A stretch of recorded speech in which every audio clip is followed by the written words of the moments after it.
মাজতে যে এটা কথা ওলাইছে যে বিজেপি কথাত টিপ্পনী দিব নাযাওঁ কংগ্ৰেছে কি কৰিছিলে আমিও জানো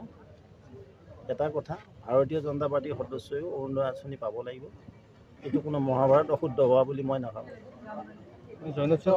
মই ইমানেই ক'লোঁ মই থাকিম কাৰণ মোৰ বিজেপি কাৰ্যকৰ্তাই পাবলৈ চৰকাৰেতো সকলোকে দিব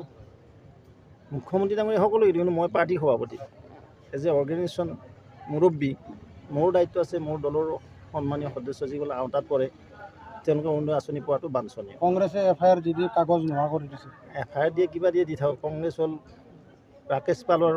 সৃষ্টিকাৰী দুৰ্নীতি ভ্ৰষ্টাচাৰৰ সৃষ্টিকাৰী এটা কিনিলে শুনক এটা কিনিলে দুটা ফ্ৰী আছিল মুন্না ভাই ACS মুন্না ভাই APS কোনে বনাইছিল কংগ্ৰেছে বনাইছিল কাঠৰ দলঙৰ ভঙা কাঠৰ দলঙৰ মালিক কোন আছিল কংগ্ৰেছ আছিল ৰাস্তা ঘাট কেঁচা হৈ থকা বেয়া হৈ থকাৰ মালিক কোন আছিল কংগ্ৰেছ আছিল অৰুণোদয় আঁচনি কোন দিলে বিজেপি দিলে 26 লাখক দিছে আৰু দিম আমি 40 লাখলৈ লৈ যাম তো আমি ক্ষমা কৰি যাম কংগ্ৰেছে বন্ধ কৰিম বুলি কৈছে চাওক এয়া কংগ্ৰেছে বন্ধ ক'ত সাহস আছে কোন তেওঁলোকে 30,000 দিব কোন হয় বৰা তেওঁ কোন ভূপেন বৰা তেওঁ অৰুণোদয় আঁচনি বন্ধ কৰা 40 বছৰলৈকে কংগ্ৰেছ চৰকাৰ অসমত আহিব নোৱাৰে আপোনালোকে লিখি থওক মই আজি ক'লোঁ